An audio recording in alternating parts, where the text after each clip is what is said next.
Beard. FTW Podcast. FTW Podcast. FTW Podcast. Hi, welcome everybody to another edition of the Fans Talk Wrestling Podcast. FTW is a weekly WWE and TNA discussion where fans talk the wrestling world in all of its laughable glory. This is episode 244, recorded on December 9th, 2014 on FTWLive.com. Tonight is our WWE Tables, Ladders, Chairs, and Stairs pre-show, as well as our preview for NXT Takeover R Evolution. We'll also be pulling your comments out of the mailbag and talking about this week's Lucha Underground. My name is Garvin. With us tonight is Nick. Say hello, Nick. Hi there. And Joe. Say hello, Joe. Hello, Joe. If you're listening live, say hi and leave your thoughts in the comments here on FTWLive.com. If you're on Twitter, you can use the hashtag FTWLive. And if you're watching on YouTube, leave a like and make sure to subscribe. We release new videos throughout the week, not just from us, but also from the other members of the FTW community just like you. Now, before we get into NXT TakeOver and WWE TLC, let's pull some comments out of the mailbag. There's two that I keyed in on this week. The first one's from Steve Espinoza, and he said, hearing you guys talk about the format of Lucha Underground reminds me of a shoot with the late Bam Bam Bigelow, where he said, you know, how Vince makes movies. He said that if you're going to make a movie, make it like a movie. I wondered what he meant by that, but now I understand with Lucha Underground's format. Telling a story with an interesting climax and conclusion.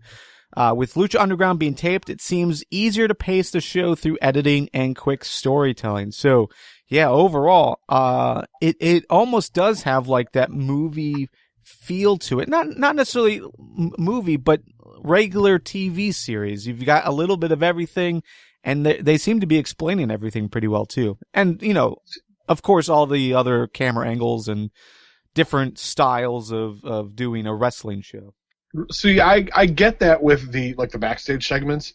They actually seem very movie-like, way like over-the-top cinematic. Mm-hmm.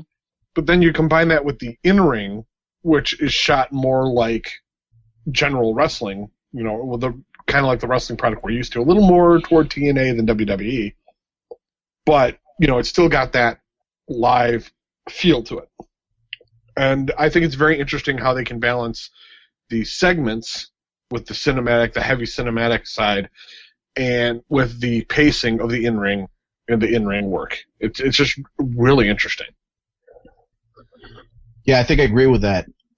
WWE is patently guilty of doing too much on just every level.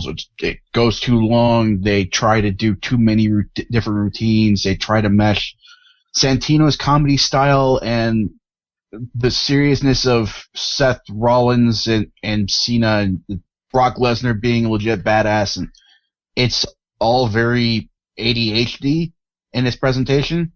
Lucha Underground, on the other hand, is very focused. It has a succinct story that it wants to tell, a few different ones, and it presents them all in a singular fashion, and it's very cohesive, and I think that's a big part of its appeal. Yeah, and what's also cool about it is, you know, it's not over-explaining things. Like, that's one of the things I really hate about WWE and the commentators is that it seems like they want to explain things over and over and over again. And this is more like, you know, we're going to do this once, and there's going to be a lot of subtleties that you have to, like, actually watch to understand. So, like, when, like this week, and we're going to be talking about this week a little bit more, but this week, like, there was the bathroom scene between Cueto and Johnny Mundo, and Cueto, like, doesn't wash his hands, and it's, like, really creepy and awkward. But just, like, little subtleties like that, to kind of explain the character without verbally explaining the character, I think is really cool. So, but again, that goes in line with it being more of a TV show, not a wrestling specific show like we're used to. Gerald Hall, he said, I listened to the second interview this morning. He's talking about the CM Punk interview, the second one. And he said, and like the first, I think it raised more questions than answered. There's no way anyone in the WWE could respond honestly to anything he says without putting themselves and or the company in deep shit. So don't expect anything more than what they've already delivered, which is, Vince's apology, his sincere apology, as well as their good luck in your future endeavors post. And last week, guys, we talked about, or at least we suggested that this week we would spend a little bit more time on the CM Punk interview if anything else came out of it, and I don't know if anything really did. Yeah, I mean, I listened to both. I listened to Stone Cold's podcast, the one that also streamed on the network. I listened to Chris Jericho's podcast because Punk mentions Jericho in the first interview, and I really found that the only thing worth listening to was the first CM Punk interview. I think the second one, I think they just kind of went, yeah, we can't believe the response we got. Really? Come on. Well, A, can't believe the response they got, and B, let's not really respond to any of it. Yeah, and they really didn't in that second show, in my opinion. They really didn't cover anything new. Yeah. So, I mean, if you haven't heard any of it yet, my advice would be to skip everything but the first CM Punk interview. Right. Because, I mean, other than that, it's people going, that's his side of the story, and we're not going to talk about anything because of lawyers. Yeah. That's why Vince didn't say anything, is because they already settled, and you can't do anymore. Yeah. I just don't believe that Cabana was like, oh yeah, we're only going to get like 300 emails. Yeah. My ass. Yeah. And why don't you have a Google account? Seriously? Yeah. You're still running email through a server? Like through a hosted server? Yeah, they I hope this taught them how to do things responsibly. Yeah, I get that the host didn't, had issues with the podcast. I get that. Like, because he was going through some company. I understand that. Sure, okay. Right. Outside of that, when you switched over, at that point, man, come on. On the subject of Colt not being prepared, I see that. He's an indie podcast that doesn't have the same sort of recognition that Stone Cold or Jericho or Jim Ross have. Doesn't have the machine of Podcast One behind him. And he's never had this big of a show before. And this pretty much blows any other show he's had before out of the water in terms of who's interested in it. Right. I'm just saying that our setup, and we're, less famous than Cabana, I think we would have been able to hold up with the demand. Well, sure, but then consider we are a little bit more tech savvy than Colt Cabana is. Or at least I would hope so. I don't know, man. It depends on the day. It's hard to tell. So, yeah, I don't know. But we do have Kevin that weighs us down. Yeah. Yeah. Well, I think one thing that did come out of the interview was the whole non-compete thing. Yeah. And Punk touched on it a little bit in the first one, but in the second one, he really expanded on that. Like, the fact that you can't hold an independent contractor to a non-compete clause. It's just not legal. That's why Del Rio got out of his 1-year non-compete clause and is able to wrestle AAA, House of Hardcore anywhere he fucking wants to. And that's why Punk can go to the UFC, even though, technically it's not competition, but you still can't work there. Yeah. And just a little minor quibble I've got. I don't think of those as interviews. Just because it is Punk and Cabana and they've basically grown up together, they're just shooting the shit. Yeah, right. I mean, interview is a label. And that's definitely all that second one was. Right. Yeah. And it was fine. I mean, the second one was definitely entertaining, but it wasn't what we wanted or expected. So, right. Yeah, I don't know. So, Gerald, you're right. It did raise more questions than answers. And I doubt we'll ever hear WWE side, at least for the foreseeable future, maybe like down the line once they release a DVD. But yeah, I don't know. If any of this is even remotely true, there should be firing soon, but I doubt that's going to happen. So I don't know. We'll see. We might spend a little bit more time on it next week, just because next week is a little bit more unfiltered and unstructured. Because it is the drunk show, but no. And I know Kevin wants to weigh in on it, and he says he'll be here. So yeah. So I don't know. We'll see. We'll see what happens. But that's it for the mailbag. I just wanted to key on those two topics. Again, we're going to talk a little bit more about Lucha Underground a little bit later on in the conversation. But right now, we're going to jump into NXT Takeover R Evolution. It's going to be happening this Thursday, December 11th. And Is that how they're pronouncing it? I thought it was supposed to be. It's supposed to visually be a play, but it's supposed to be Revolution. No, it's well, The other way around. it is R Evolution from. I don't think I've heard WWE say it.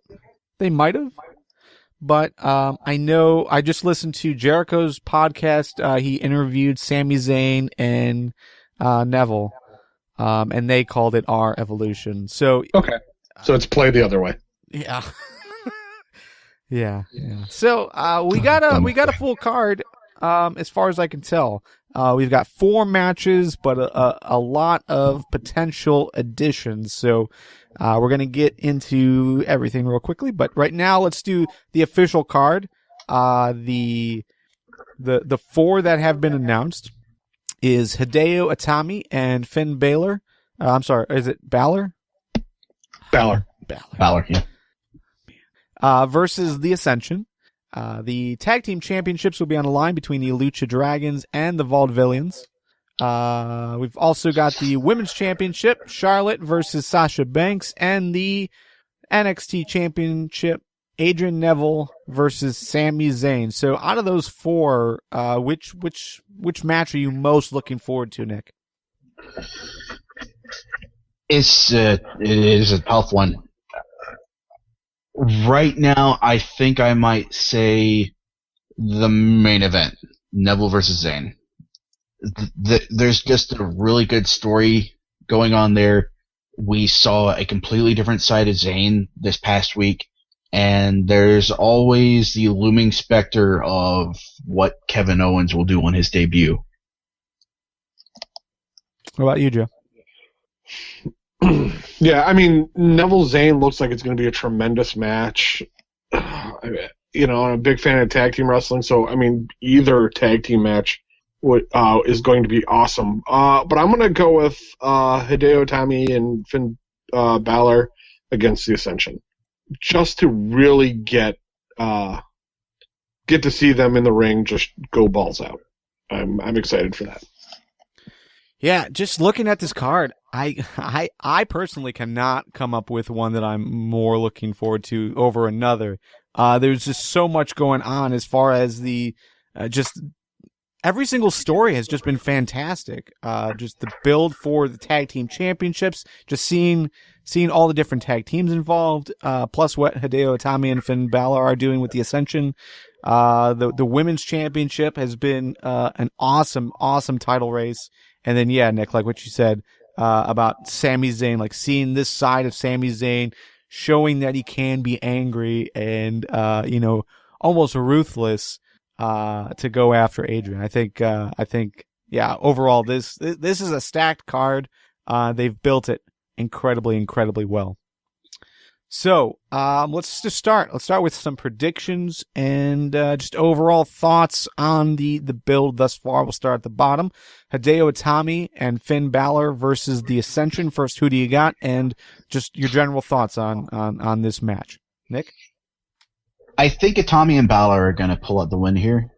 It seems like this is what they've been aiming for a while. And even though the Ascension haven't really been present all that much lately, you might expect them to be the last. Well, let's rephrase that. Balor and Itami are clearly on top right now, and given the whole 50-50 booking style, you would expect the Ascension to pull out a win here. But this seems like the right moment for this feud to end, and for Itami and Balor to go their separate ways. So, and I believe the Ascension are moving up soon anyway, so this will be a good way to, I don't know, put the Ascension out of commission in NXT and give them an excuse to move, or a way to move up to the main roster. I feel like we have said the same thing for the last 2 times we've talked about NXT. And Dolph is going to cash in this pay-per-view. Joe, your thoughts? On this one, I am going. I think Nick's right that this is the time where the Ascension and Atami Baylor. I think they're or Balor. The story's going to end here. But I don't necessarily think that this will be a split between the two. It could. They could just go their separate ways, but they could also take on the Vaudevillains. We could see something develop there. It all depends on what they see the bigger picture for Hideo and Finn. I mean, if they actually think that they're going to keep them as a tag team, let's say for the main roster, then definitely they're going to keep them together here. But no, I think Itami and Baylor are going to win. Yeah, there's definitely a good transition point here on a few different levels. With the Ascension possibly moving up to Raw, and I know we'll talk a bit about this coming up, but there's also been a lot of talk about the possibility of seeing both Sami Zayn and Adrian Neville going up soon too. So, sure you could keep Itami and Balor in the tag team division. There's definitely a lot of teams for them to compete against, but there also might be some room in the top title race, and I think that's where people will want them. Will want to see them. So for me, I'm looking at this. I was okay with the story. I thought the way it started was kind of awkward as far as the Ascension. They first attacked Hideo Itami. I really wasn't keen in on that. I didn't really like most of the story up until Itami partnered up with Balor, and then it seemed to really get interesting, just because it was less one-sided. So, for me, I'm going to say Itami and Balor win. I'm not confident enough to say Ascension move up, but the opportunity is there, for sure. So, I think we're all in agreement, though, that Itami and Balor win. And just looking over the live chat as well, I think they're with us also. So, Itami and Balor, yeah, I think everyone's calling for that, which is cool. Moving on from that, we've got the NXT Tag Team Championships, the Lucha Dragons versus the Vaudevillains, and a lot of hype lately about the Vaudevillains, especially, we had like those 2 awkward weeks when they changed the theme music, but now they're really getting into it seems, as far as, that heel mentality, and the video packages that they're doing over the last couple of weeks have been amazing. So yeah, a lot of hype with Vaudevillains right now. Do you guys see the Vaudevillains pulling out a win here and taking the titles home? I do. It seems like they've got all the momentum on their side, and I don't think the Lucha Dragons strike me as a transitional team, but it seems like the Vaudevillains can do more with the titles right now. Since I am operating under the assumption that the Ascension won't be around much longer, so the Vaudevillains are basically the only heel tag team moving forward in the long term, I think. And you can easily turn Buddy and Murphy heel, but they don't have an established persona yet, whereas the Lucha Dragons and Enzo and Kaz do. And they're both face teams, so I think you just have more options with Vaudevillains as camps. Yeah, I think the Vaudevillains are going to win. I think they're on a good run, and it's not to say that there's not going to be a back and forth with the Lucha Dragons with the tag team titles. Just because we saw a hugely long run with the titles for the Ascension doesn't mean we're going to see any other team have a long run right away. We might see a little back and forth just to get some activity going in their tag team division before it sticks around on a team for a while. We've seen that a lot in the past with WWE teams where they just pass the title around. Right. And if done right, it can really develop interest in a division. I don't know if they have enough teams in order to necessarily do that like they would in the 80s, but we'll see. Yeah, I just can't see the Lucha Dragons dropping so quickly. I mean, definitely the Vaudevillains would do well with the titles. I think they're in a good position for it. But just looking at, the build up towards the last special event, they lost a lot. They really didn't look completely strong during this build. So for them to win the titles, I don't know. I don't know. It's just I don't think they're strong enough. I don't think they're as believable as a tag team. You know, you have to remember that the Lucha Dragons took down the Ascension, who were like the top team for a long time. So they have that credibility. Vaudevillains don't as much yet. Like, yeah, they won this last, brief tournament, but I wouldn't say they look dominant in it. Right, but I mean, it's not to say just because one team, it'd be like Brock Lesnar losing just because somebody snuck up and rolled them up. You don't have to be a dominant team to get a win. Sure, but you just have to be smart, and that's exactly what the Vaudevillains look like. Yeah, they look smart. They're definitely as slimy as what's in their mustaches. Yeah. All the grease, all the oil, all the wax. So those mustaches are stiff, not slimy.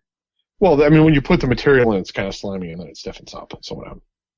Anyway, I got my beer balm. Shut the fuck up. But no, I think the Vaudevillains definitely could take them, and I just would love to see back and forth with the Lucha Dragons. Like a one-upsmanship kind of thing. I just think it would work. I think between these two teams, I think it would really work to give other teams a little more time to build up to work the division as well, the higher part of the division. Yeah, I'm with you there. I mean, overall, we don't see a lot of back and forth like that. I mean, we did see that briefly with AJ and Paige with the Divas Championship on the main roster, but even that wasn't done well enough, I don't think. I think at this stage they could do it well, and they have a bunch of other tag teams that they could easily move into that position to keep it interesting, to keep it flowing. But that's not WWE style. So I'm gonna go with the Lucha Dragons retaining, just because it seems the trend is, both for NXT and WWE in general, is to have longer title reigns. And, the Lucha Dragons have been doing excellent work. So to take it off of them doesn't necessarily make a lot of sense to me. So, all right. Women's Championship. We've got Charlotte versus Sasha Banks. And I feel like this is the best title race happening right now, as far as the matches involved, as far as the stories involved. It seems like they are dedicating a lot of time and a lot of energy to this division, which is an awesome thing. So, Nick, do you agree with that? Do you like what they're doing with the Women's Championship, and who do you think is going to walk out with the title? It's incredibly compelling, and I give NXT a lot of props for that. They really know how to do a women's division right, and I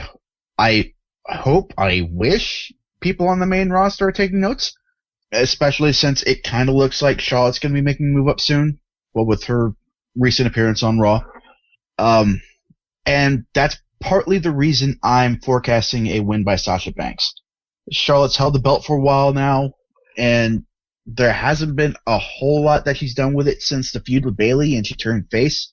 I think Sasha would bring more energy to the title, and not necessarily make it more interesting, because it is pretty interesting right now, but I think it does need a change.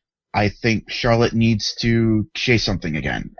So, yeah, I think the boss will become the champ. Yeah, I mean, I agree with you on that viewpoint, as far as the idea that they have put more focus in on the chase rather than the champion. But they still have made Charlotte look really good.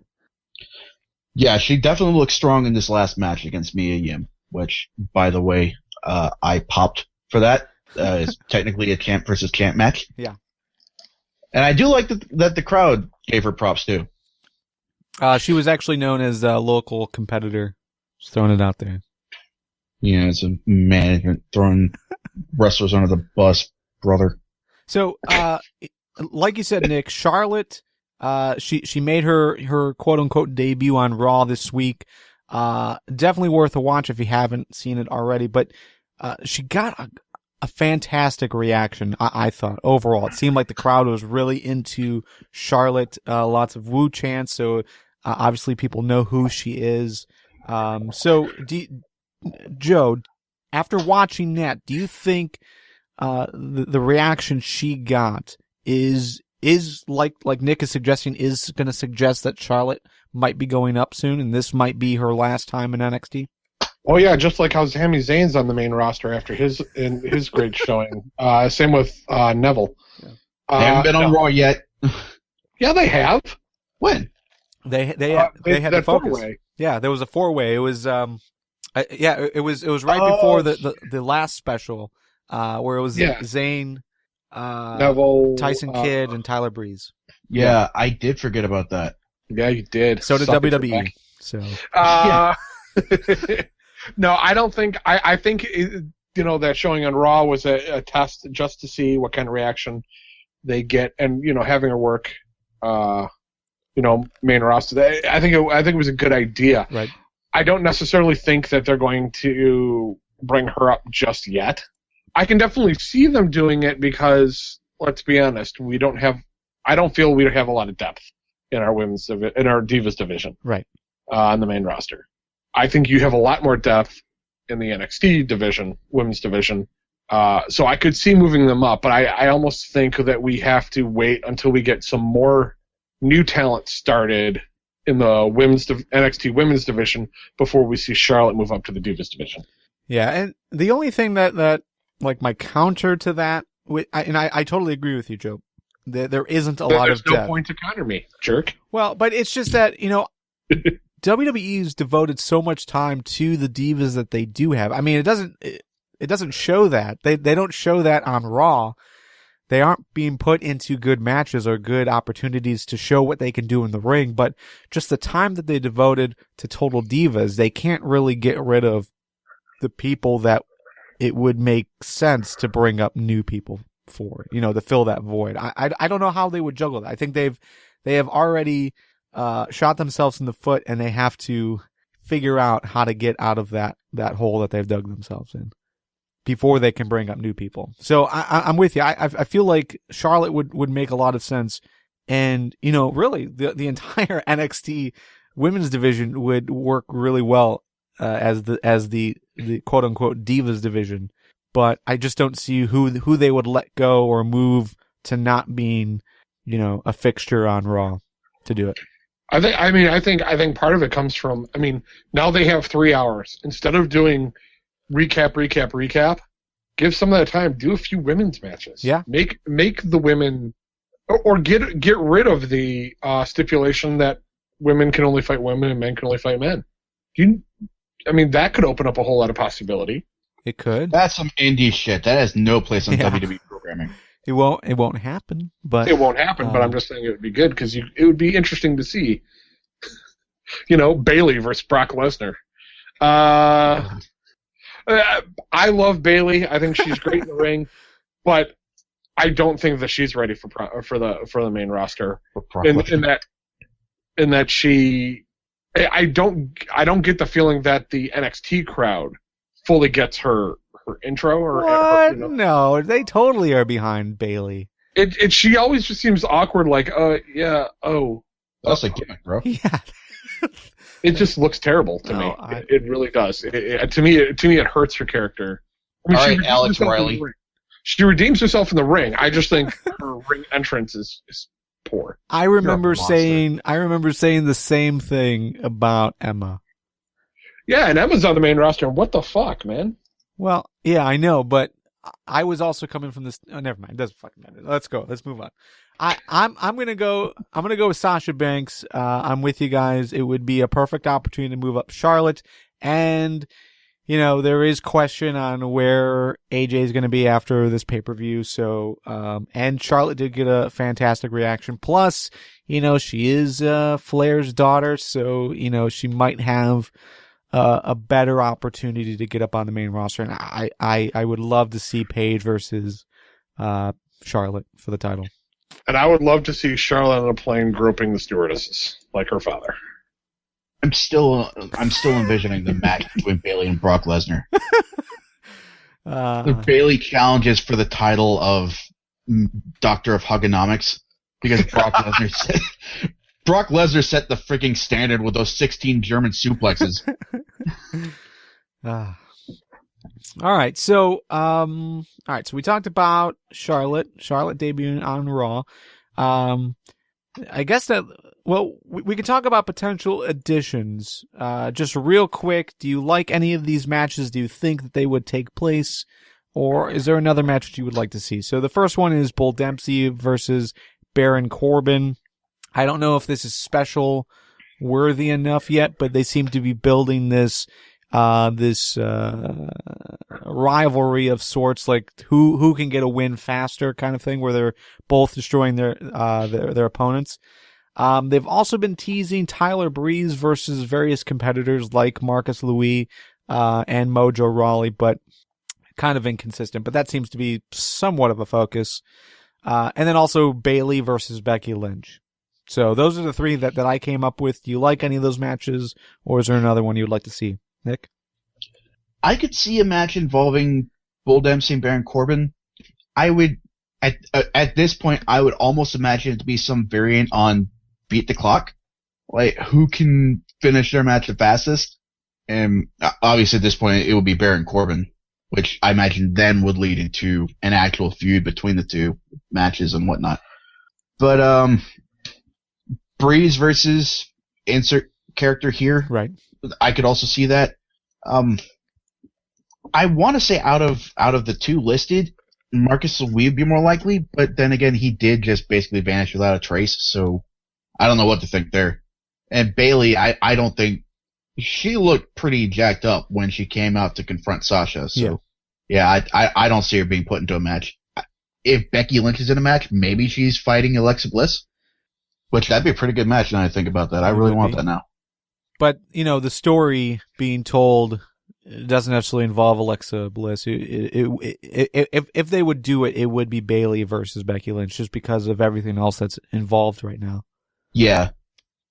Actually, the match that would be more likely, I think, at this point would be Carmella versus Alexa Bliss.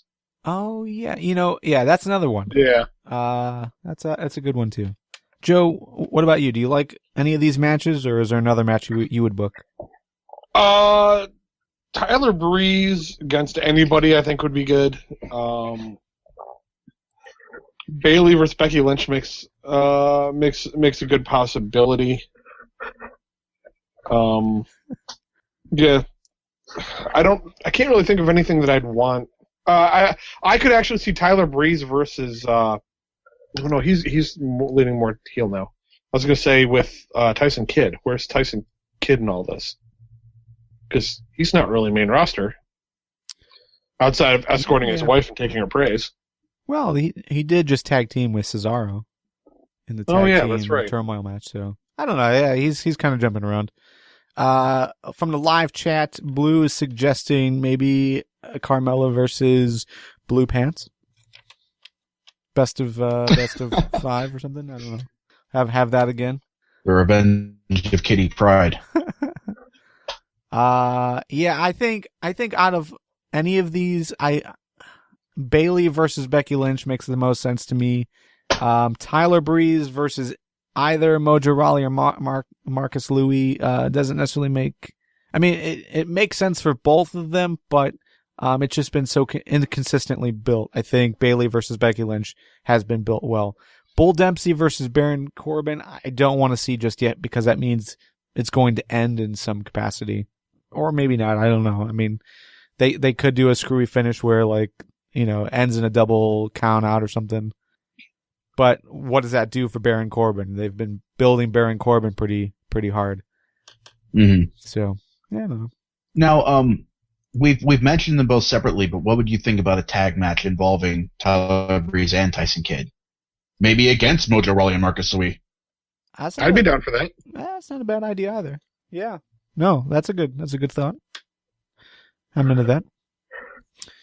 The major headline, though, that we really haven't talked about yet is the fact that Kevin Owens, aka Kevin Steen, is going to be debuting this event. So a lot lot of rumors of how it's going to happen, a lot of expectations of how it's going to happen. What do you guys think? How do you foresee his debut playing out? Do you think it's going to be an attack or some kind of interference with one of these matches? Do you think he's going to get a squash match, or is it going to be another Hideo Itami thing where he comes out and has an interview and then leaves? I'm thinking I like the idea, and I thought maybe Nick was it you who posted this in the Facebook group that you could see him like attack Sami Zayn. That was me. It was you, Garvin? Yeah. Okay. Then yeah, no, I like the idea of that. Kevin Owens attacking whoever's got the belt, be it Neville or Zayn. I would love to see him just come out, and then you may not get kill Steen kill, but you'll get either kill Owens kill or kill Kevin kill.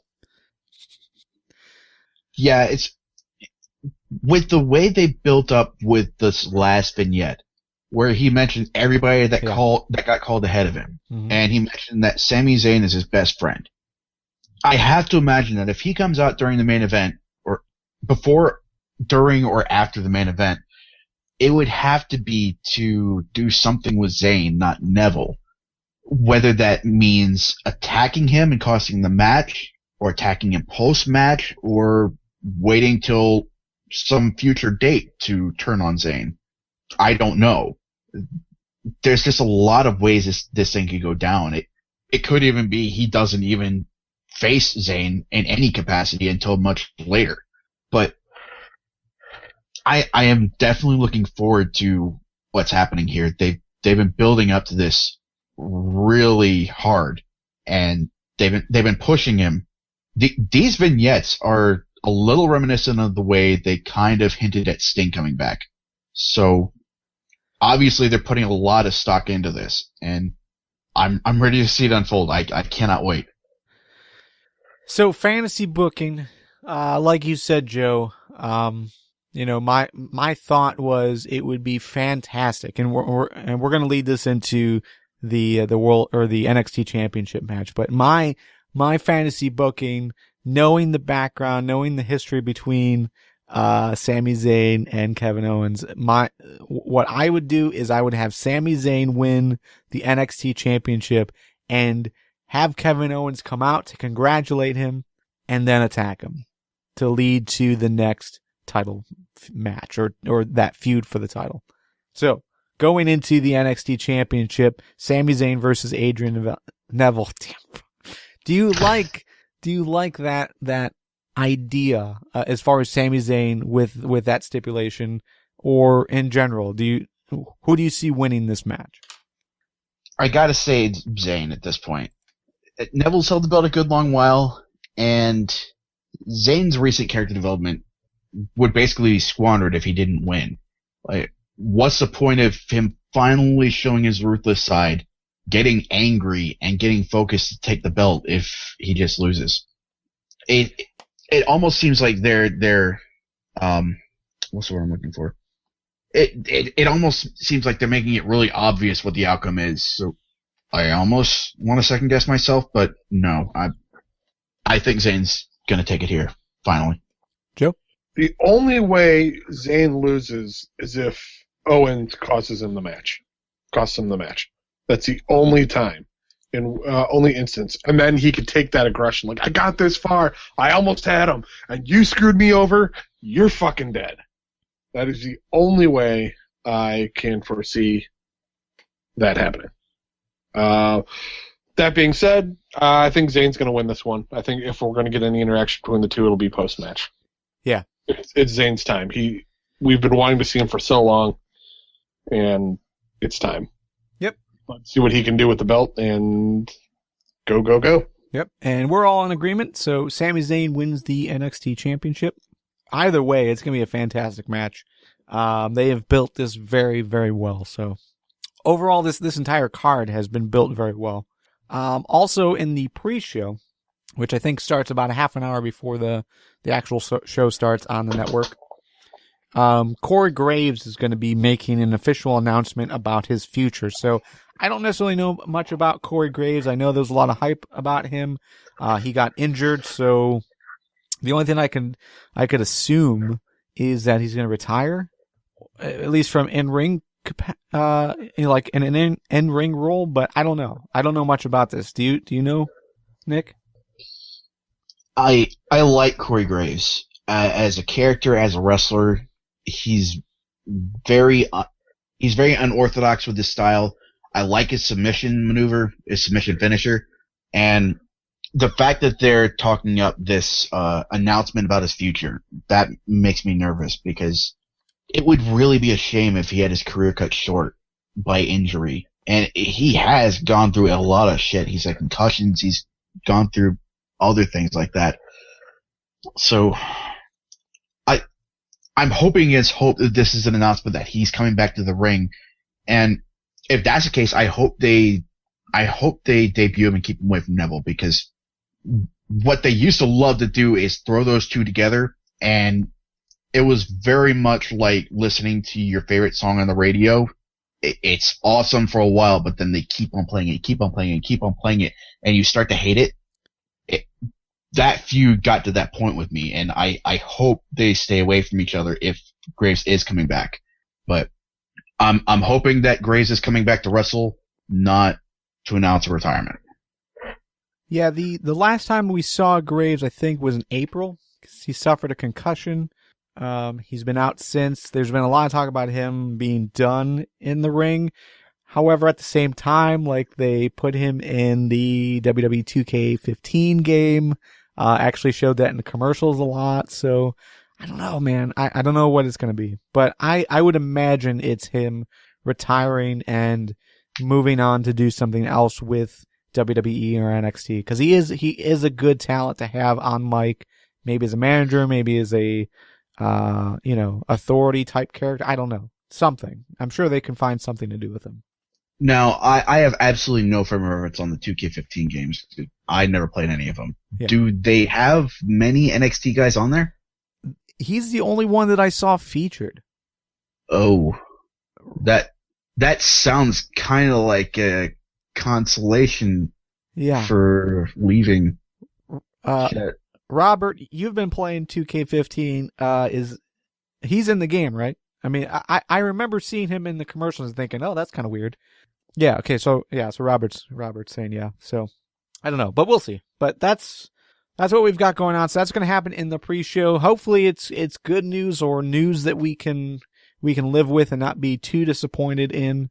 But we'll see. But overall, NXT Takeover should be an excellent event. So cannot wait. All right, and that leads us into WWE TLC, or as they now call it, WWE Tables, Ladders, Chairs, and Stairs. I think that might be gimmick infringement against Jeff Hardy. Don't worry, they'll bring back what they can to the Bushwhackers and Ned Bears next year. It's just so weird because that would be fucking awesome. They didn't change the hashtag though, so it's still TLC, or WWE TLC, which is odd. But all of the promotional material, the way it's described on the website, Wikipedia, everything else that's referring to it, it's all TLCS. So, first of all, are you guys okay with the name change? Do we have rules on what the stairs match actually? No. Is it just a standard match, but stairs are allowed? I imagine. Or do you got to climb up the pole, retrieve the stairs, and then hit your opponent with them? I have no idea. Big Show and Rowan will be jousting on motorcycles, holding stairs, and they keep going at it until one gets knocked off their motorcycle. If that's not it, I'm fucking out. That sounds like you're fucking out. Yeah. Remind me, if, like in a chairs match or a tables match, if you use another weapon, is that a disqualification? No, that's the crazy thing. In these matches, anything fucking goes. Then why name it a stairs match? I don't know. Well, okay, so a chairs match, generally, from just my memory, it just means you can use chairs. So chairs are like in the ring, and they're wildly available. A tables match, you actually have to put someone through the table. A ladder match, you have to climb the ladder to get whatever it is that they're getting at.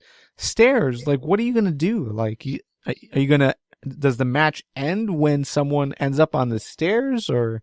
Well, it could be just like a ladder match, except, like in like Home Depot or Office Max, they have those stairs that are on wheels that they can move around to get up to the top of the level. Yeah. They have to pull that from underneath the ring and get that slid into the ring and then put up and stabilized and climb up to get the... Oh my God, they're making a Stairway to Janice match. Do you think that Big Show will have like an extra heavy duty version like he does the ladder? Might as well. The question is how many times, what's the over-under and how many times he turns in this match? Actually, I think the higher number will be how many times Cole gets incredibly excited when someone can, oh my God, they lifted the stairs. That's impossible. It's so heavy. The story here is that they've lifted the stairs. Big Show hit him with the stairs first, then Eric Rowan hit him with the stairs next, but then Big Show came back and hit him with the stairs again. Wait, nope, that's just Big Show's shoes. So, yeah. Okay. Can we just make the rest of the show talking about how fucking ridiculous this match is going to be? I don't know, is Big Show going to cry about it? Yeah, I think he should cry at least once. Make Rowan feel bad, drop the stairs, and then get slammed. Yeah. Well, let's just jump into this. Let's just jump into this match, and then we'll go over the rest of the card. But Eric Rowan versus Big Show in a stairs match. Obviously, none of us have any idea of what that actually means. But obviously, steel stairs will be involved. I don't know if that's different than the regular stairs that they have. But who do you guys got, Nick? I think Rowan will go over on this one. This doesn't seem like a long-term feud, so yeah, Big Show will do the job. Hopefully it's not a long-term feud. Okay. Joe? If Big Show wins, I quit the show. Just kidding. I'm not quitting the show. But Big Show better lose, because really, when he had to run down to the ring, I'm sorry, but Big Show running from the Tron to the ring on Raw, Little Nate would beat him on that huge WrestleMania run. If he had to do that and Show had to do the short run for Raw, Little Nate would beat him by like 10 minutes. Oh, yeah. that 3-mile run or whatever the freak he had to do. Dear God, man. I'm going to have to go watch that after the show. I'm going to go with Eric Rowan as well. I think, they really haven't done much with this match. Obviously, they haven't explained it. They are sort of trying to build Eric Rowan as a singles guy, and they're developing his character. Like, he's got the Rubik's Cube now, and he's this genius that, we were never aware of. He's a Renaissance man. Yeah, we were never aware of that before. But yeah, I'm going to go with Eric Rowan as well. Seems like overall the live chat is behind Eric Rowan as well. So here's the rest of the card. We've got a kickoff match between A New Day and Golden Stardust. The Divas Championship will be defended between Nikki Bella and AJ, as she defends against AJ Lee. Rusev will defend the U.S. Championship against Jack Swagger. Luke Harper will defend the Intercontinental Championship against Dolph Ziggler. Miz and Mizdow will defend the Tag Team Championships against the Usos. Ryback versus Kane in a chairs match. Cena versus Rollins in a tables match to determine the number one contender for the WWE Championship title match that who knows when that'll actually take place. And Dean Ambrose versus Bray Wyatt in a TLC match. Overall, the card that we have right now, which match are you most looking forward to? Oh, that one gets tough, but it's got to be New Day versus Golden Stardust. No. Although I have been enjoying the New Day matches and segments. I'm going to go with Dean Ambrose and Bray Wyatt. I think them getting the TLC match is a big nod toward both guys, because, there's nothing more to do there. That's the crown jewel of this pay-per-view and stairs. But yeah, I think Ambrose Wyatt is going to be really good. I speculate, though, that we could see some interesting stuff in that tables match. Real quick, don't forget, we said the same thing last pay-per-view, that Wyatt versus Ambrose was going to be the match of the night, and it ended up just being a commercial for TLC. So it's quite possible they might do the same thing. What, and advertise for the Rumble? Yeah. So how do they Wyatt's do that family one? invades and all over the rope. All the Wyatt children come in and sing he's got the whole world in his hands. And everyone starts throwing them over.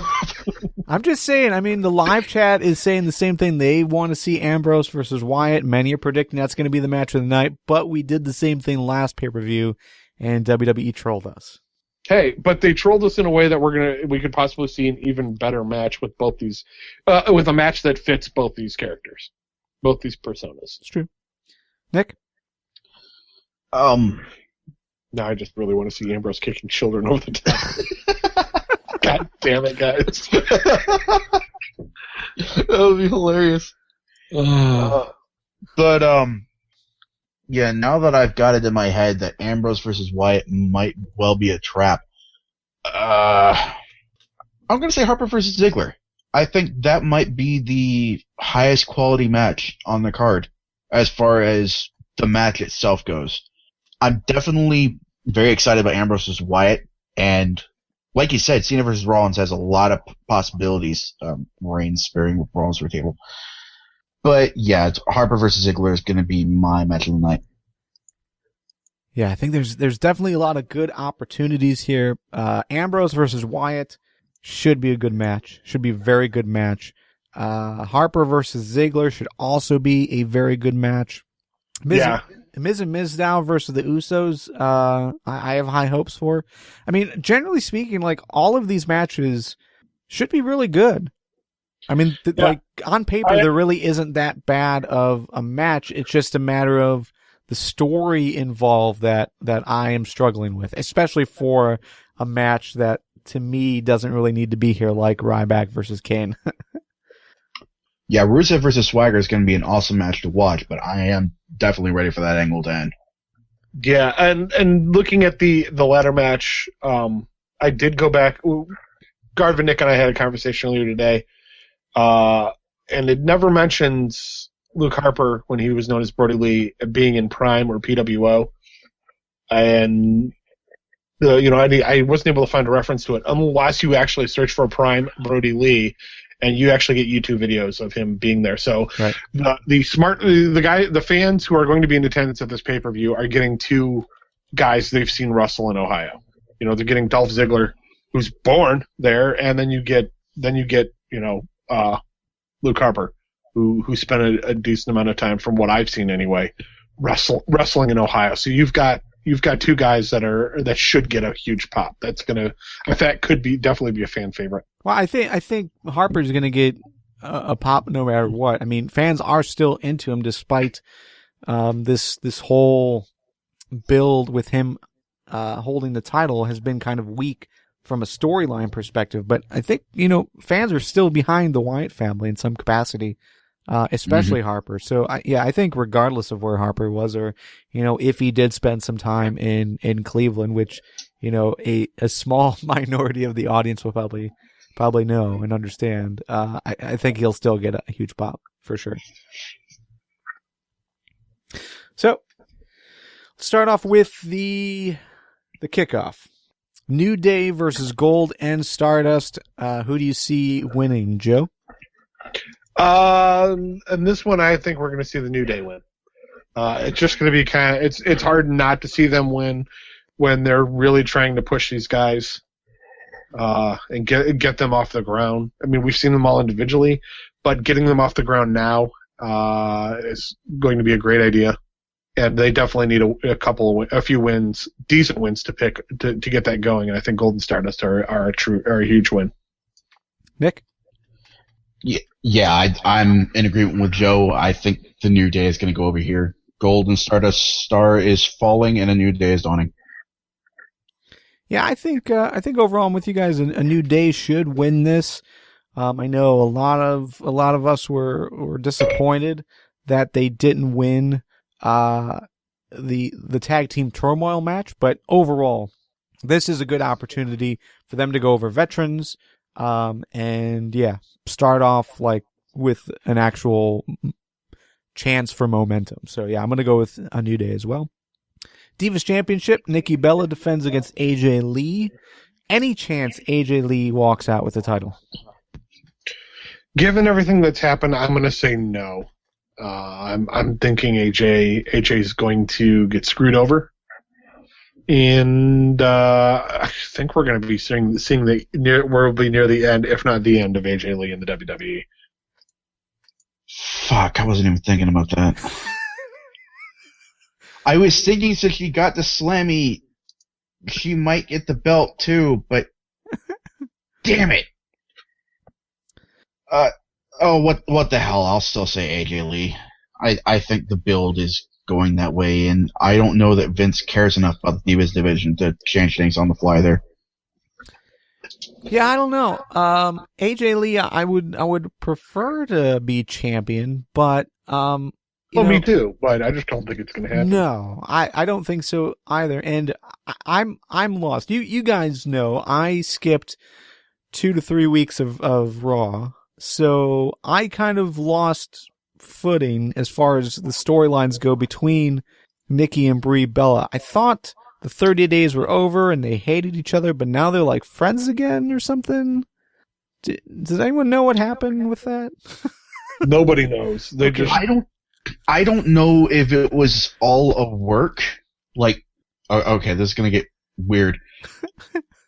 Like, there's never been that clear an explanation of whether Brie and Nikki have been working together all along, or whether Brie is a victim of Stockholm Syndrome, or blood is sicker than water, or what the fuck is happening there. But Brie and Nikki are best buds now. No, my speculation is that Brie is going to help Nikki get the title so that Brie can then go, haha, bitch, I'm tired of working for you. Suck my and kick her sister's ass. Here is my thought, because I thought it was odd that they were like buddy again this week and last week for the most part. So my speculation is the news just came out, I think last week, that Daniel Bryan wasn't going to be coming back as soon as they were hoping, that he was going to be gone potentially past WrestleMania 31. So, maybe there was a story that they were going to tell with that feud continuing, but because Daniel Bryan wasn't going to be returning as expected, they changed directions. That seems to be the more legit thing that WWE would do. That's possible. I just think Vince's issues with CM Punk are outweighing his decision to not have any Total Divas personality be the women's champion or the Divas champion. I don't know. It does seem like WWE is somewhat apologetic, though, to CM Punk. So I could actually see them giving AJ the title just to continue those warm wishes.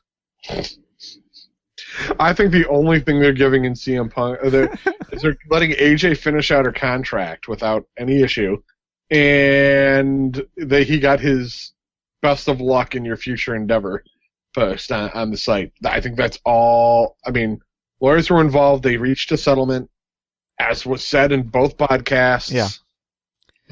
That being said, there are certain things when you have a settlement, you just don't. The things you can't do, so they're doing the only things they can.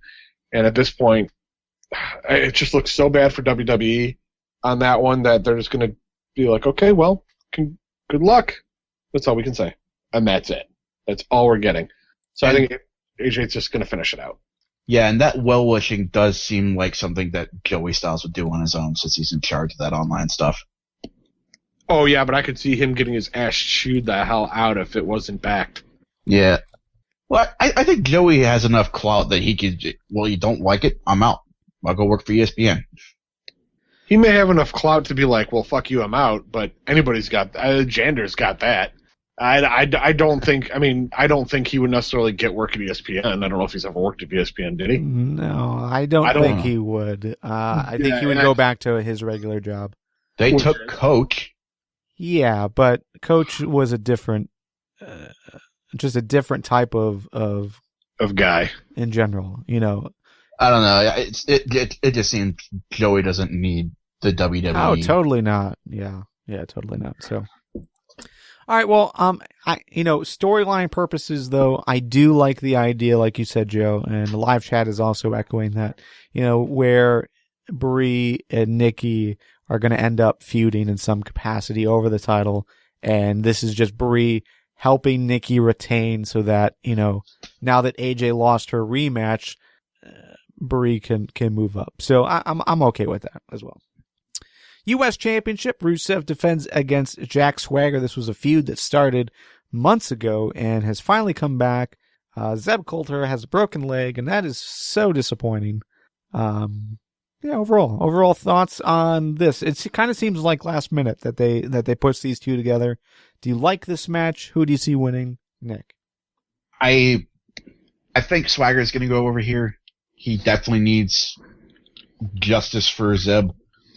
And I'm hopeful that this is where they finally end this angle. The angle as in what?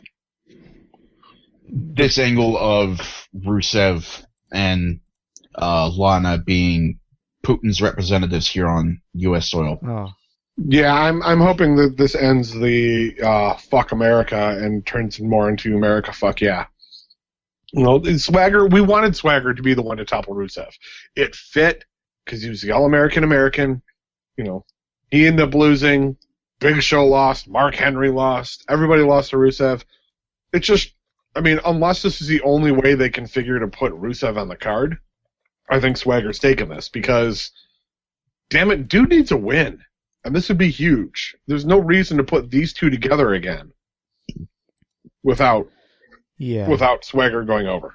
I don't know, guys. I can't imagine that they would end this. I understand the sentiment that it is kind of, monotonous and boring almost to continue just because there isn't that opposition that we really want to see win. I don't put Jack Swagger in that spot. I don't think you have Rusev lose in what really to me appears to be a filler match.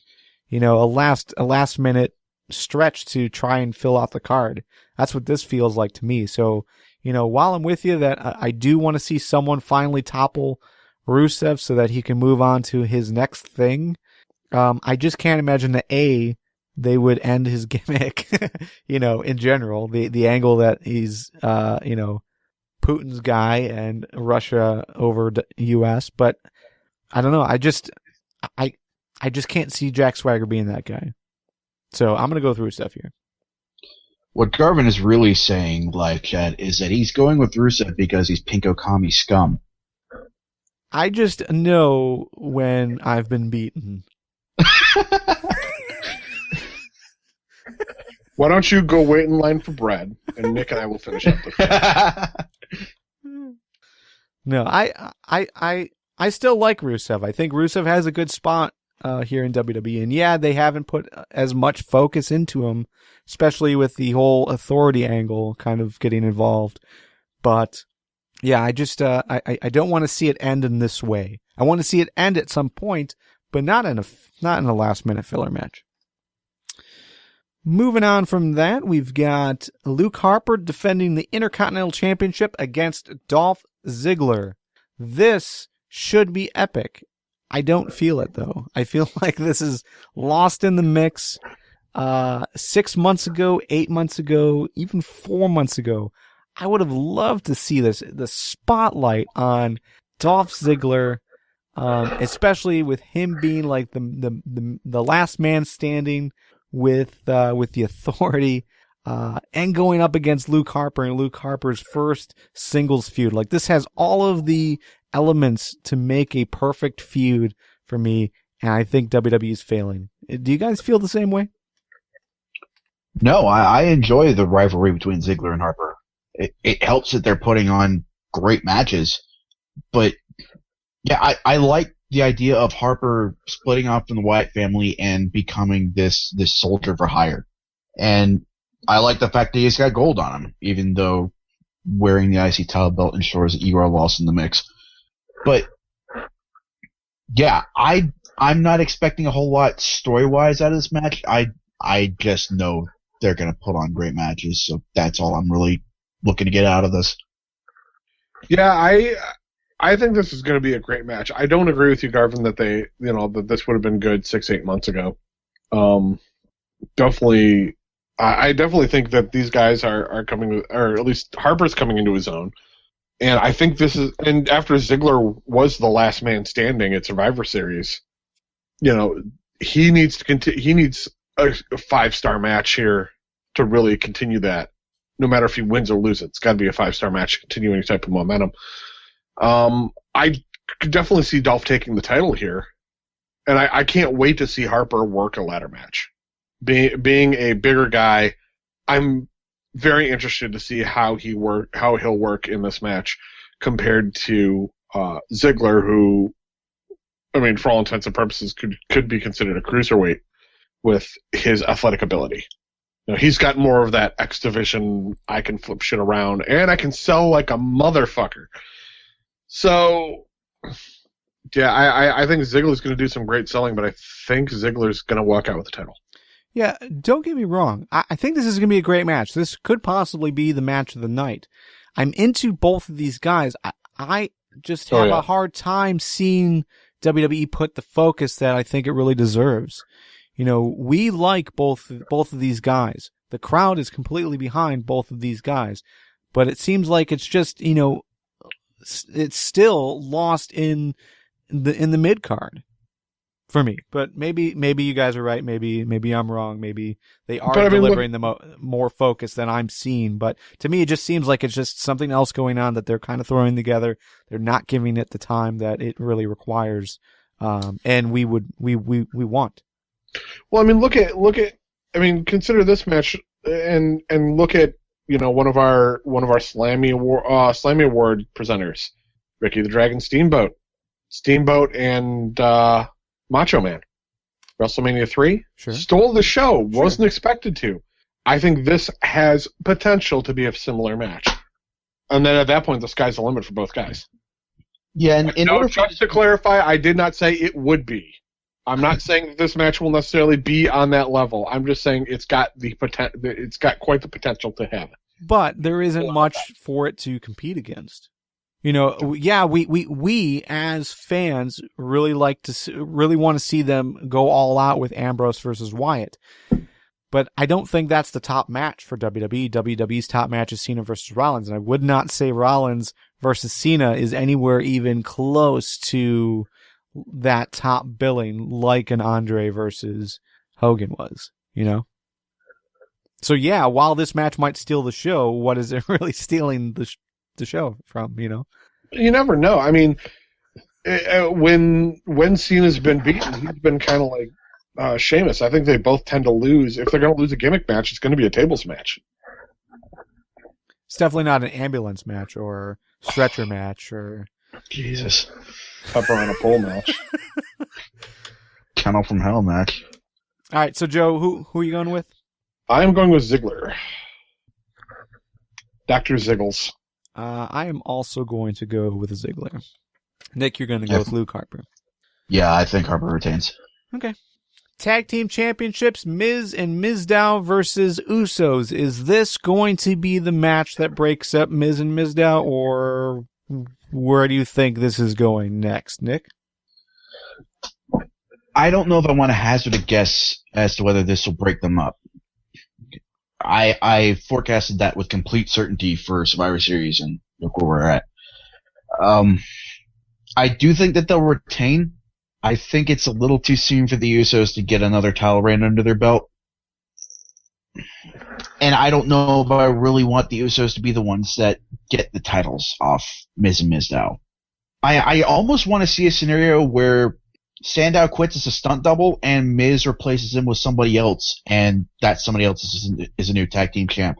And they feud over who really is the tag team champions. I'm the tag team champions. No, I'm the tag team champions. I thought of something similar, Nick, but I mean, my thought on it is Miz and Mizdow lose the titles, probably by Miz getting pinned. I'm not going to say that it'd necessarily be Mizdow. where they're going to still be together but rocky until the Royal Rumble, in which Mizdow eliminates Miz, which would lead them to a back and forth of DQs until WrestleMania. I could definitely see that. In fact, I am immensely entertained by the prospect of Mizdow eliminating Miz, then eliminating himself. Yeah. Yeah, and that's how I see. I don't necessarily see Miz. I don't see Mizdow eliminating Miz, but I do see Mizdow eliminating himself after Miz gets eliminated. Because we saw shades of that this week. Yeah. What about Naomi? So Robert Carmichael's bringing up the fact that Naomi seems to be sort of intertwined in this match, where Miz was trying to hook her up with a producer or something like that. I don't know. And obviously, the Uso that she is married to was very upset about that. So overall, do you think that's going to play anywhere in this? Was she involved in anything this week? Segment. Yeah, okay. I think what we had, fiance Uso being enraged while he walked. Stay away from my girl. Yeah, his brother out to the ring. And then he got ejected from the match because he kept trying to go after Miz. Yeah. Okay. Clearly this is an avenue to get Maurice back in WWE. She did have a very nice ALS Ice Bucket Challenge video. It was in slow motion. Of course it was. All right, so Nick, you're saying Miz and Mizdow retain. Joe, you're going to go with the Usos? Yes, sir. All right, I'm going to go with Miz and Mizdow retaining. That's a bad choice, my friend. We'll see. Nick's been on a roll lately. I don't know if you noticed. I know, right? It's almost like I know what I'm doing. Ryback versus Kane in a chairs match.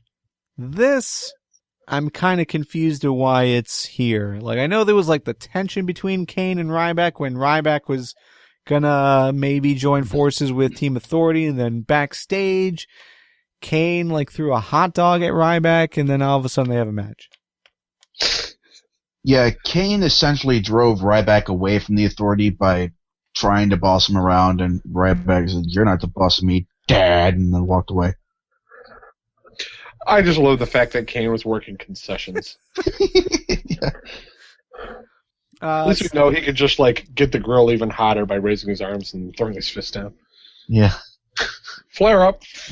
So personally, I can't see Kane winning. This has to be a Ryback win, right? Oh yeah. Yeah. I mean, you could feed him more hot dogs. I mean, Ryback's got to win. There's nothing left for Kane as corporate Kane. You almost need Kane to get injured or something to get him off TV to give him one last run on the mask, or at least as the Devil's favorite demon. Right. Mm-hmm. All right. Well, we are unanimously going with Ryback.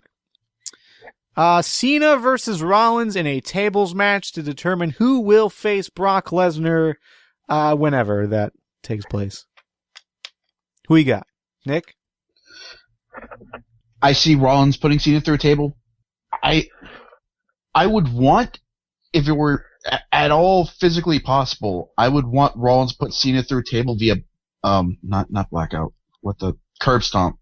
Still want it to be named Blackout. But, yeah, I just don't know if that's physically possible.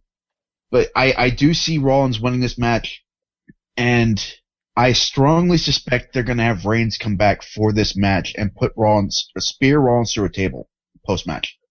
So Rollins wins, but then immediately goes into a feud with Reigns.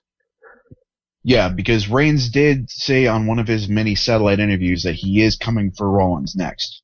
So I think this would be a good way to lead into that. So next pay-per-view, though, is Royal Rumble. So do you see that turning into a match at Royal Rumble, or they're both involved, or what's going on with Brock Lesnar? Do you think, like, where does this fit in with the number one contendership?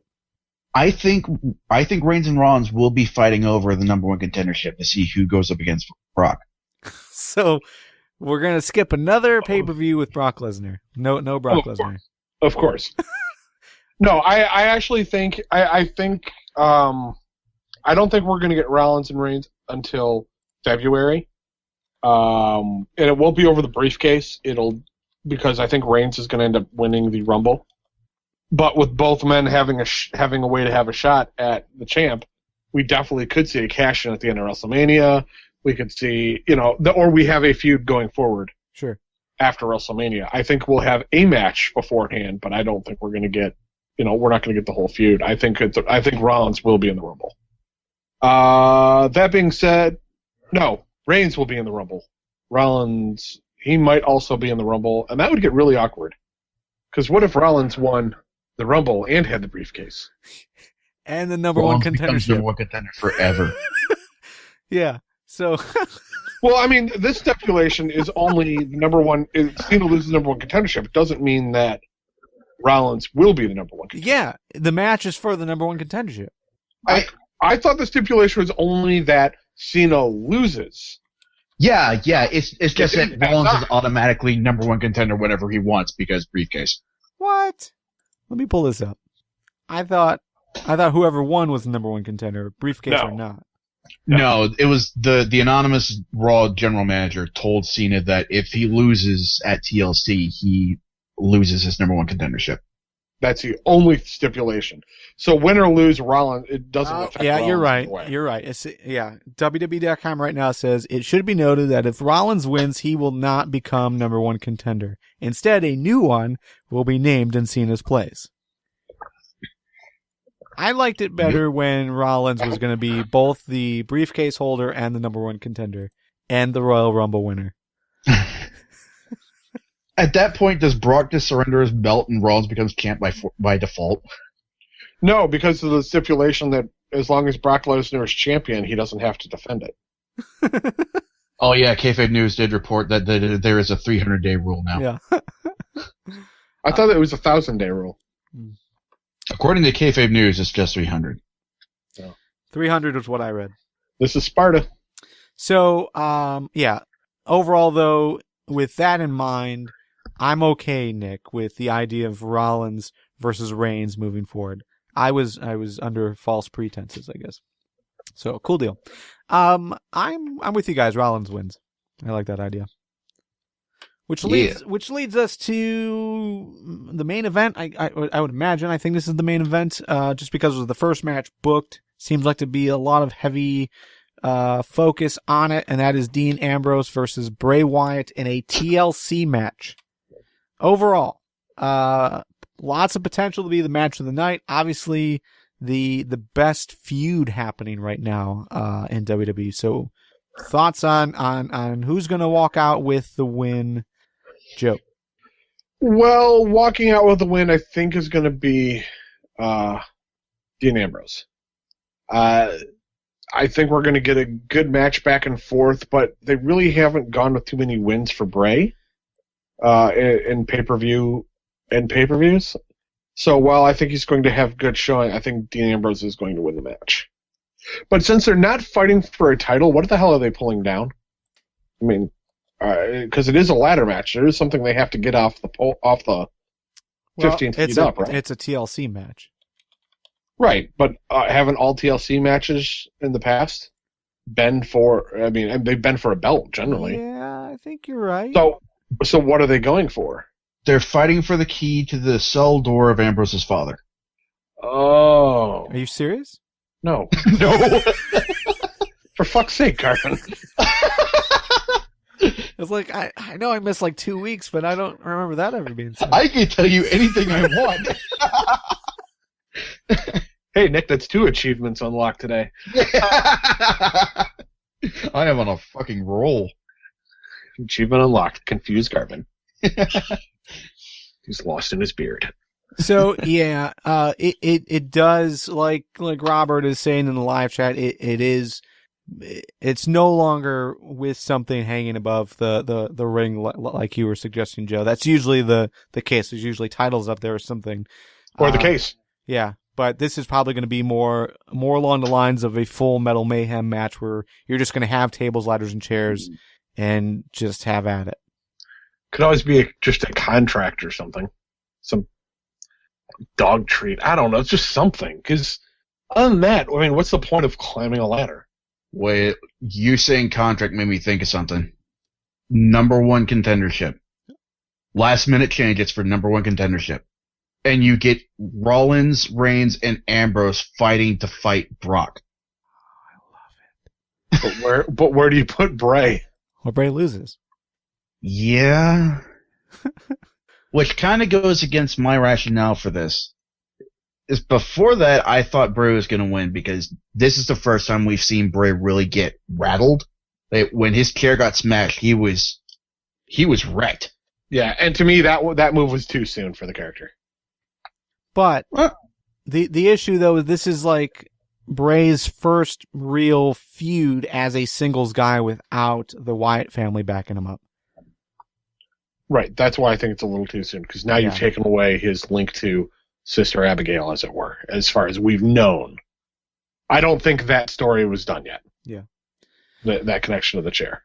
Real quick, I'm going through the Wikipedia list of previous TLC matches, and this is actually the first time, outside of the WLC, of course, that no title will be on the line. So WLC, that was just a regular hardcore match with a lot of, weapons kind of thing. So I think that's the same route they're going to go here. But I just want to throw that out, that this is, like, outside of the midget wrestlers of WLC, this is the first time no title will be on the line.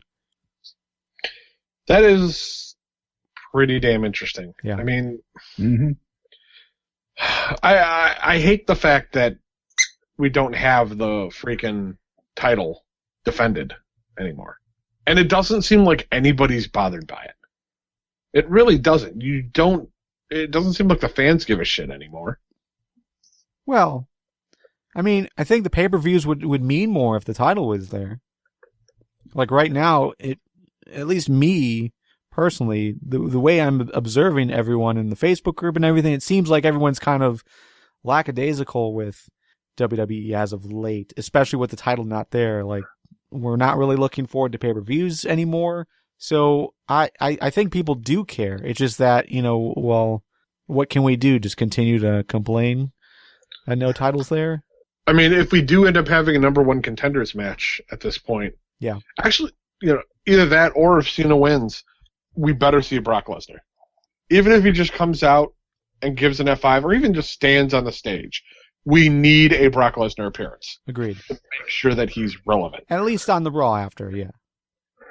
Yeah, like Sunday and Monday. We need a Brock Lesnar appearance. I don't know if you want to use up 2 dates just to have him stand there. I mean, I understand he's only got 3 left, and he's not planning on losing the title to the 4th. But I don't know. For him to come out and make his presence at the pay-per-view after something happened. I guess you only need him on Monday. You're right, but you have to have Paul Heyman stand out there. Then. Well, sure. You definitely need the Brock Lesnar presence, be it him or his advocate. I mean, it's a must. We need to be reminded that Brock Lesnar is still out there, and it's got to be a reminder at a pay-per-view. Right. So, and it can't be Heyman watching from the kickoff panel. No, it has to be Heyman on top of the ramp. Yeah. If it's going to be Heyman, it's got to be Heyman on top of the ramp, or he gets in the ring. I don't know what he'd do in the ring. Maybe eat a cheeseburger. I don't know. Fat Tom Hanks. I just don't understand. Like, he looks like a Fat Tom Hanks. He kind of does. Wow. My friends have been saying it for at least 10 years. But, yeah, we need that presence so that, the champ is relevant and there's a reason to bring him back. Sure. I mean, other than that, we might as well just pull the world title championship and just like, hey, we made this one. Let's put it on Triple H again. Yeah. I don't know. There's definitely a lot of different ways you can go about it. I love the idea of Rollins, Reigns, and Ambrose fighting for the number one contendership in some capacity. And yeah, I think that would require Cena losing and then them making the Ambrose versus Wyatt for a title shot. I think that would be perfect. That would be epic. I don't know if WWE will do it, but it would be really sweet if they did. Agreed. So, But that is WWE Tables, Ladders, Chairs, and Stairs. There probably won't be any additions. We've got 9 matches right now, so pretty stacked. No room for filler because they've already added the filler matches ahead of time, which is nice of WWE for doing. Overall, though, are you guys looking forward to this pay-per-view? Real quick, Nick? I think so. Yep, I agree. I think this is going to be a fun one. It's got potential. Yep. I am also looking forward to it, and I am actually going to attend. So I'll let you guys know how it comes off in front of the live crowd. But it is here in Cleveland, so... Where are you sitting? Section 100 or 101 or something like that. So it's not the floor seats, it's like the first level right above. You should, I mean, at least you'll have a good view. Yeah. It should be a really good view. And yeah, I'm going with my brother. It should be a fun time. Sweet. So, all right.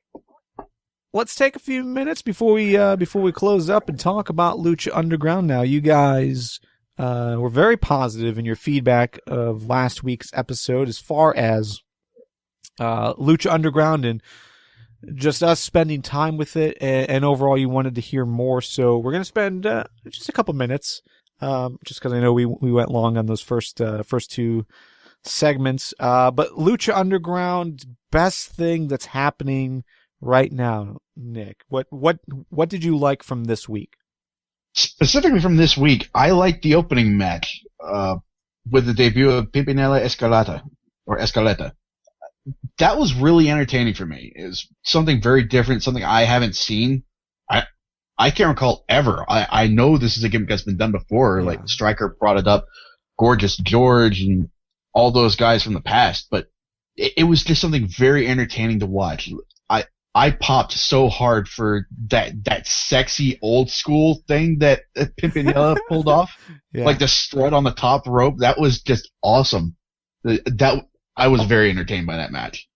Yeah, as far as that match goes, I think the best moment was on commentary. Stryker was listing all of the people who had similar gimmicks. It's weird how they talk on commentary. They really break the fourth wall in some capacity, talking about gimmicks and people who have done similar things. So yeah, Gorgeous George. They named a few others, and then they threw out The Miz before laughing and then moving on to the next topic. But yeah, I just thought it was fantastic. As far as other things going on, Sexy Star and Phoenix versus Chavo and Pentagon Jr. in the main event. I'm really thrilled with with how they're handling the Sexy Star versus Chavo story. Just because it's so different and novel almost. Like it's something we haven't seen. We haven't seen a woman wrestler versus a male wrestler, at least in prime time, in the States. So seeing it in this capacity and how they're handling it, and the fact that Sexy Star is holding her own, I mean, that's fantastic. So I'm really thrilled with that. And that was this week's main event.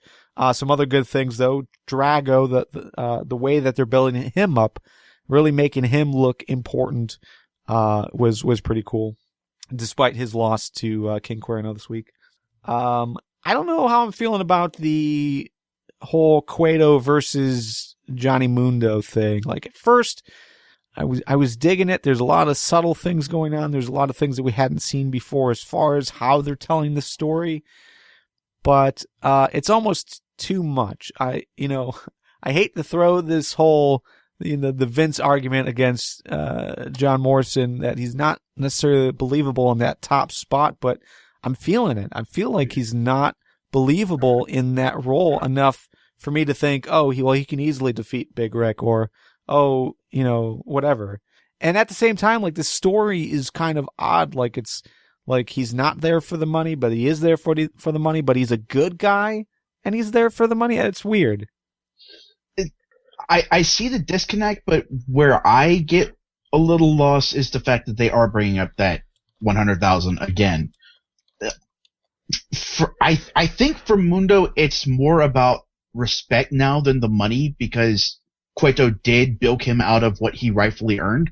So I think the money is a side issue, but it's not being presented that well, I don't think. So Yeah, I think if they, and I kind of hate to say it, but Big Rick just isn't that compelling an opponent. Yeah, that's true too. So I think if they had a better feud going, I think this would be a lot.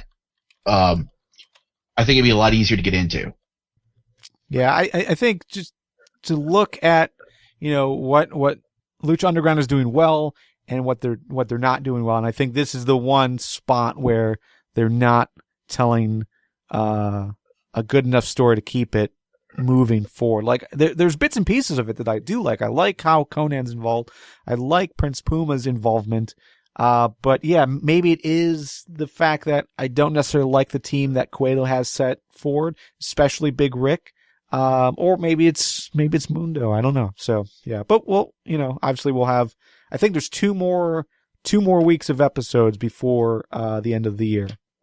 And then they take a break until 2015. So, we'll definitely have more time to see how this progresses, and maybe it improves next week. Am I the only one that feels a little sad when I watch Rick wrestle now? He's lost something. He's definitely not as jacked as he used to be. I'm with you. It feels like he's not into it. But it's also the story he's telling. And we can tie this into his brief stint into TNA as well. He played a similar role where he's just kind of there as the big, But as far as like his involvement, he's not getting that opportunity to wrestle like he did in WWE. Yeah, he just seems like he's kind of let himself go. So, well, he is wrestling in t-shirts and smoking, so maybe you're right. I do kind of like the affectation that he does have that big cigar. Yeah.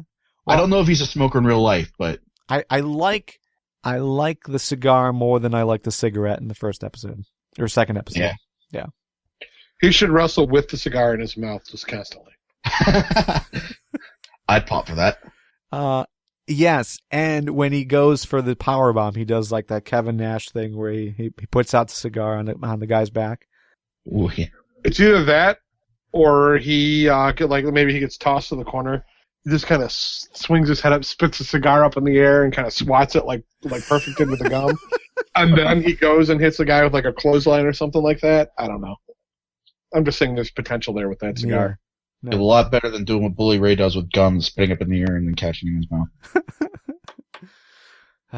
All right, well, that's Lucha Underground. Obviously, we didn't spend as much time as we probably should have, but 2 more episodes, I think. So we'll cover it a little bit more next week. And obviously, we'll keep talking to you guys in the Facebook group and Google Plus and on Twitter. Really, really excited about where Lucha Underground can go from here. But let's jump into Win Fail. Women wrestlers aren't getting paid?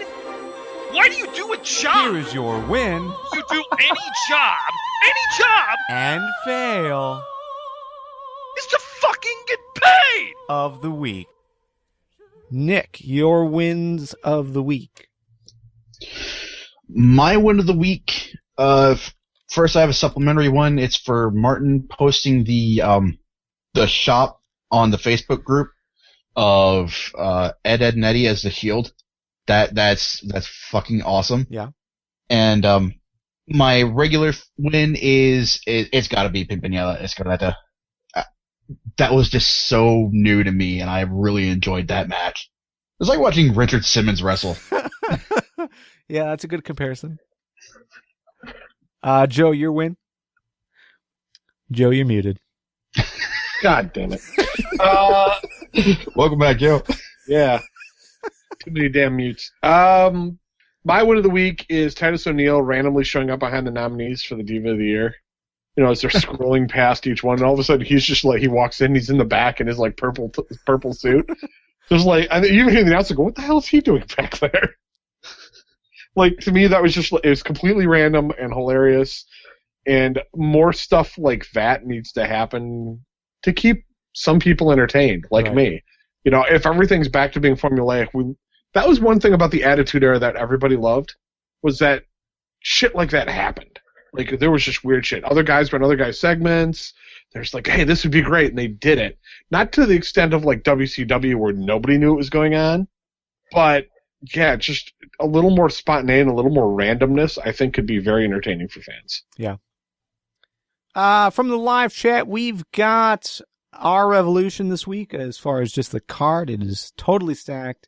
Some love for Titus O'Neil, Charlotte's debut on Raw. Some ROH love as far as the Final Battle 2014, plus Lucha Underground. We also have love for the fact that Lucha Underground continues to be an awesome alternative to mainstream wrestling. Sami Zayn winning the NXT Superstar of the Year on the Slammies. And my win of the week is going to go to this week's Lucha Underground. As a whole, I thought this was fantastic. It was the best episode so far, I think. Also, shout out to Charlotte on Raw, the Women's Championship title race in NXT. All really good stuff. Fails of the week, Nick. My fail of the week, it's almost not wrestling related, but it's Jericho's podcast this week, which it advertises Sami Zayn and Adrian Neville together on the show, and that portion of the show is awesome. Yeah. But it's preloaded by Jericho sitting down with somebody from his band. I don't even remember who. As the bass player. I figured, given the level of how many fucks I give about that. And I completely get it. It's his podcast. He does what he wants with it. He makes a point of it every episode to reiterate that. But come on, man. It's Sami Zayn and Adrian Neville going into TakeOver. You can't give them the whole show. You got to spend half an hour just talking about whatever with your bass player. It was about 45 minutes, and I agree with you in the just for the simple fact that WWE promoted that as well. Yeah, if WWE is promoting it, it should have been more. When was it? Did they talk a lot about R Evolution? Oh yeah, well, about R Evolution, no. Yes. I mean, there was probably like Then 5 minutes, but the rest was just their back and forth history, how 'cause they started in business, all that sort of thing. Right. My speculation was that because he does do a lot of his tapings ahead of time, like almost like a month in advance. Mm-hmm. So it could have been that he had the thing taped, and then he also had the other segment and put them together. He does cover a lot of music stuff too. Yeah. So I don't slight him for having the bass player on, although I definitely would have done it in the other order. That being said, I think more people listen for the wrestling content, so to put them second probably was smarter for him to get people to listen to the other shit. Yeah, and again, I don't fault him for interviewing who he wants on his own show, but WWE's footing the bill, sort of, doing some advertising for your show. At least have it all be wrestling related. Like, put the music stuff with the music stuff, and put the wrestling stuff with wrestling stuff. Like he did with when he brought on that indie guy that ripped his trunks in his match with Ryder. Like, he opened up his interview with Seth Rollins with that. Like, do something with that. Yeah. Like, if you interview Slash for the dozenth time, have your interview with your bass player preload that. I don't know. It's just you can't cross-pollinate if you only stick one topic on. Don't cross the streams. God damn it. That's the point. It's you do that to try and get the wrestling fans hooked into the music and vice versa. That being said, my fail of the week is Sting not coming out to get his Slammy. Yeah. Seriously? What is he, The Rock? Yeah, I mean, you're not mysterious. You're old. Are you afraid, like, Kane's going to have to push, or the Great Morocco is going to have to push you out like they did with Mr. Fuji when he got inducted in the Hall of Fame? Well, if Kane did it, maybe he'll push him off the stage and give him the Ryder treatment. Just, come on, dude. Seriously, come out, get the Slammy. You know you're not relevant. All the hate mail can be sent in. Fails from the live chat. We've got WWE continuing to be mostly stale. Roman Reigns winning the WWE Superstar of the Year award. The Slammy Awards with little wrestling this week. Also, Sons of Anarchy ending. Thank God. Roman Reigns, 5 Moves of Doom. How would he have become the Superstar of the Year? I'm mostly in agreement with that. I don't get how he deserved that. But then again, Then again, yeah, okay, so, right. You're right. But at the same time, like, last year, wasn't it John Cena winning, and he, like, lost every single match, or every single big match? It should have been Daniel Bryan's win. Yeah, I don't know. Match of the year should have been the Fatal 4-Way for the NXT title at NXT TakeOver, not the end of the Undertaker streak. I also want to say I was disappointed that WLC wasn't up for Match of the Year, because God bless it, it was up there, man. That was an awesome match. It shouldn't have been up for the LOL moment of the year. My fail is going to go to, and this is something we should have brought up more last week. We didn't, but Vince McMahon, when he was on Stone Cold's podcast, and I posted this all over the place earlier today. Just the overall opinion that he can't figure out why Cesaro can't get over, why Cesaro can't connect, even though Cesaro does connect, and Cesaro could be good if he won some matches and or was given consistent booking, not being placed on Paul Heyman right after, while the streak was being conquered, or all the other crap that they've given him. They took away the swing. There's a lot of reasons why Cesaro isn't connecting with WWE fans, and it's not Cesaro. It's because WWE is dumb. So that's my fail of the week. And that's really a fail of the year. And fail of the year for Vince McMahon not understanding that. All right, final thoughts, Joe? Yeah, I was very pleased to see on Raw Johnny Ace and trying to lobby for People Power to come back. Yep. That was awesome, and I would love to see Johnny Ace back in the role again as general manager of Raw. I'm with you, Nick. That's it. I don't think I have a final thought here. Word. More Exoticos in wrestling, please. My final thought, just a schedule reminder. Next week is our annual drunk show. Kevin will be joining us, maybe some other guests, who knows. We'll see who we can bring on along, but we'll be talking some Lucha Underground. Obviously, we'll also be talking about the results from WWE TLC and NXT TakeOver, but generally, we're going to be sitting around talking without filters, because we will all most likely be really drunk. So, should be fun. If you're into that sort of thing, if you're into drinking, definitely bring your brews and join us in the live chat. It'll be a lot of fun. It always is. After that, though, that's going to be our last episode of 2014. We're going to be taking Christmas and New Year's off, which is what we always do. That's always the routine. Our first show of the new year will be January 6th, 2015. It'll be our year in review. So lots of awards kind of talk, like match of the year, segment of the year, story of the year, that sort of thing. Just a state of WWE, state of TNA, and we'll also probably touch on Lucha Underground and the general wrestling landscape as it stands. Plus, right around that time will be GFW's presentation of NJPW, right, Nick? Is that the 4th or 3rd, or does that happen after our first show? That will take place after, I want to say, the 9th? I thought it was Wrestle whatever number 9. It is Wrestle Kingdom number 9. That is New Japan's show. It's either the 4th or the 11th. It would be the 11th then, because I know it's definitely after our first show next year.